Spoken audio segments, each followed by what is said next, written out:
It's a community that has a livelihood evolving around fishing activities and anything that is related to water activities. So fishing, fish selling, sand collection and sand selling, things like that. That is how special this community is, and that's how they live.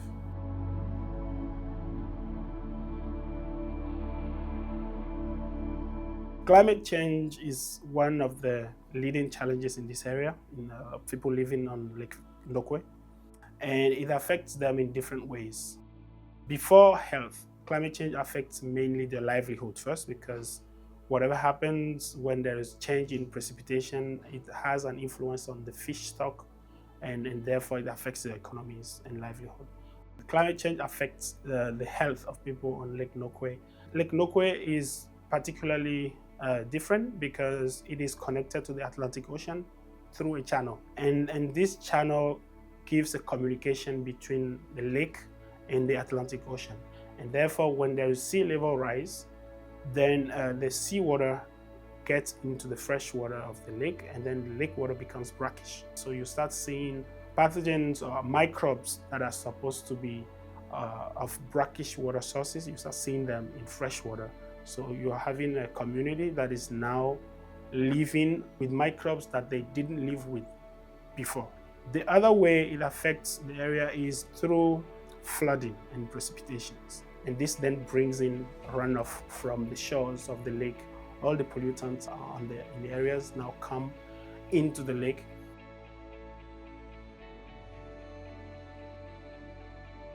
So you have, for example, men that are fishermen who spend a certain amount of time on the lake, a certain amount of time doing fishing activities.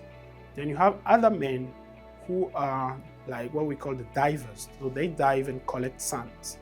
They are exposed to sediment. And you know, sediment is also where most of the organic matters are going to sit. And so they are more exposed to those, and they spend more time doing that. And then they come home, they don't bath, unfortunately, with potable water. Then you have another category, which are the kids, the children, usually around 10 years old, who will go for recreational bathing. And they do this offshore at the coast where there is higher level of pollution.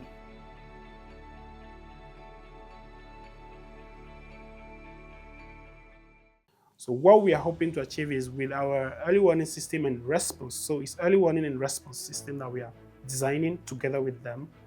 We will be able to predict when is it that there will be such surprise cases. So we take the surprise element out. And also we have a response system that takes out the usual habit of waiting for more cases to develop. So they automatically know as soon as the project informs them of when is it that there will be a next case, then they know what to do as soon as possible. And this will definitely, at the end of the day, be able to bring the number of cases down so we don't have further transmission. So if we could move from an average of 100 cases a year to an average of 20 cases a year for the following years, that would be definitely a success story here. And the last component of this study is where the community comes in again very, very strongly. I'm talking now about the response. But if you're able to take proactive action, and of course with the communities themselves, right? And you're able to cut down transmission way before it becomes big. This brings the epidemic curve down. It flattens the epidemic curve, and that is what we hope to achieve.